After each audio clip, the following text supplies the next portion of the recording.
माणसाने किती पातळी सोडली पाहिजे हे त्याचं एक नकारात्मकता उदाहरण त्यांनी समोर आणलेलं आहे. कदाचित त्यांच्या याच वागणुकीमुळे उबाटाला हे दिवस येत आहेत. त्यांनी चुका दुरुस्त करण्याच्या ऐवजी परत परत ते चुका करतायत आणि ते स्वतःला शिवसेना प्रमुखांच्या जागेवर समजतात आणि त्याच्यामुळे हे दिवस आलेले आहेत. त्यांच्यावर गुन्हा दाखल करण्याची मागणी केली जाते, अटक करण्याची मागणी केली जाते. निश्चितपणे या महाराष्ट्राच्या संस्कृती तेच शिकवतात. ही अशी संस्कृती आहे, तशी संस्कृती आहे. ही महाराष्ट्राची संस्कृती शिव्या देण्याचं शिकवते काय? महाराष्ट्राला बदनाम करण्याचं हे काम आहे. काहीतरी जो उमेदवार गोकुळ गीते त्यांनीही जोर लावलं, तुम्हाला जरी शब्द नव्हता, पण रिझल्ट वेगळा लागण्याची शक्यता अशी अनेक मतदारांनी बोलून असा काही विषय होणार नाही. काही अफवा या संदर्भातल्या रुमर्स उठवण्यात आले होते, ही वस्तुस्थिती आहे. परंतु मतदार राजांवर याचा कुठलाही परिणाम होणार नाही. महायुतीचा उमेदवार 100% निवडून येईल. सध्या देशभरात एकच मुद्दा गाजतोय, तो ऑपरेशन टायगर. काय म्हणाले याविषयी? ऑपरेशन टायगर यशस्वी होणार नाही, कोणी म्हणतो होणार आहे. ठाकरे सोबतचे जे खासदार आहेत ते तुमच्या सोबत म्हणजे शिंदे साहेबांच्या सोबत आलेले आहेत. एकूण काय परिस्थिती काय म्हणजे? नाही, आपण जर बघितलं असेल तर मला वाटतं की मोठ्या प्रमाणात लोकप्रतिनिधींचा विश्वास या ठिकाणी माननीय एकनाथजी शिंदे साहेबांच्या वर त्या ठिकाणी आहे.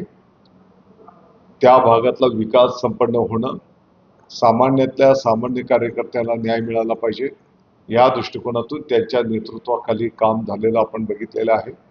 आणि महाविकास आघाडीचा जर आपण विचार केला तर त्यातल्या त्यात जे काही उभाटा आहे त्याने हिंदू हृदय सम्राट शिवसेना प्रमुख माननीय बाळासाहेब ठाकरे साहेबांच्या विचाराला त्या ठिकाणी तिलांजली दिली आणि या सर्व गोष्टींना सर्व लोकप्रतिनिधी त्या ठिकाणी वैतागलेले आहेत.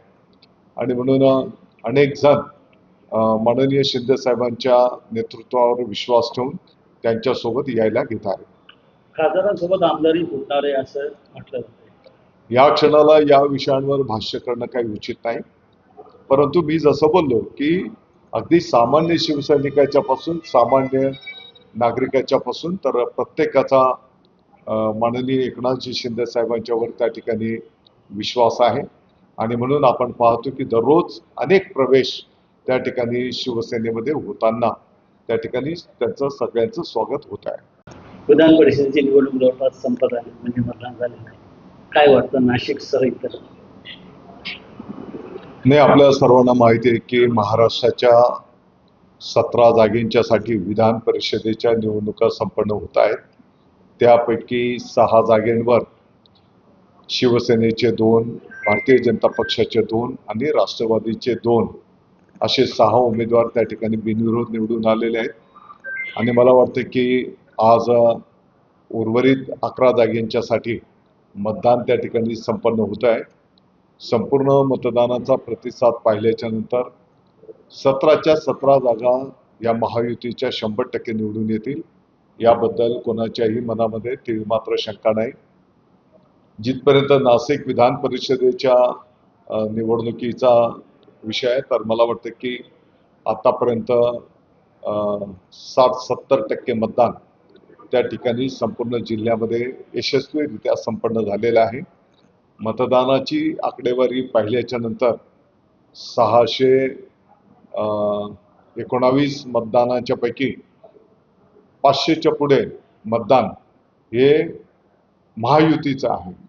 आणि म्हणून इथलेही उमेदवार 100% या ठिकाणी महायुतीचे शिवसेनेचे नरेंद्रजी दराडे हे निवडून येतील, हा मला विश्वास आहे.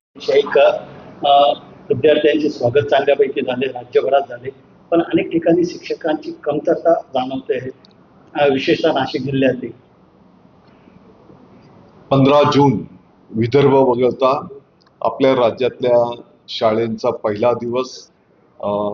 शाळा प्रवेशोत्सव आनंदोत्सव म्हणून त्या ठिकाणी साजरा झाला.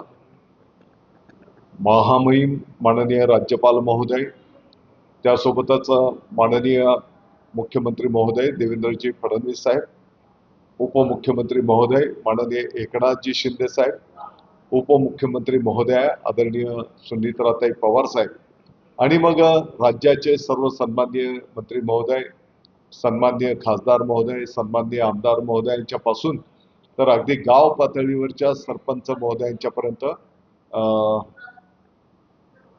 जे काही आपली शाळा व्यवस्थापन समिती आहे त्यांच्यापासून तर आमच्या सर्व शिक्षक बंधू भगिनींनी, अगदी त्या भागातल्या नागरिकांनी, पालकांनी विद्यार्थ्यांचं पहिल्या दिवशी स्वागत, त्यांना शुभेच्छा देणं, ज्येष्ठांचे आशीर्वाद, अशा पद्धतीचा आनंदोत्सव अतिशय प्रभावीपणे संपूर्ण राज्यामध्ये हजारोच्या संख्येच्या शाळेंमध्ये त्या ठिकाणी संपन्न झालेला आपण त्या ठिकाणी बघितलेला आहे. आणि म्हणून या सर्वांचं मी या ठिकाणी आभार व्यक्त करतो.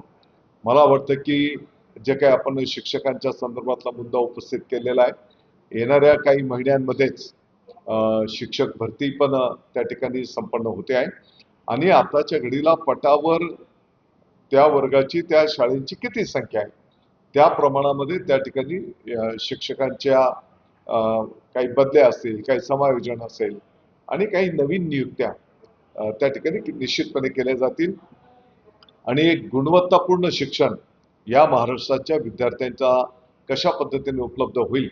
आणि नुसतं क्वालिटी एज्युकेशन हे तर आपलं ब्रीद आहेच, परंतु त्याच्यासोबत कला, क्रीडा या इतर गुणांना सुद्धा त्या ठिकाणी एक मोठा प्लॅटफॉर्म या भरतीमध्ये सुद्धा आपण त्या ठिकाणी देतो आहोत.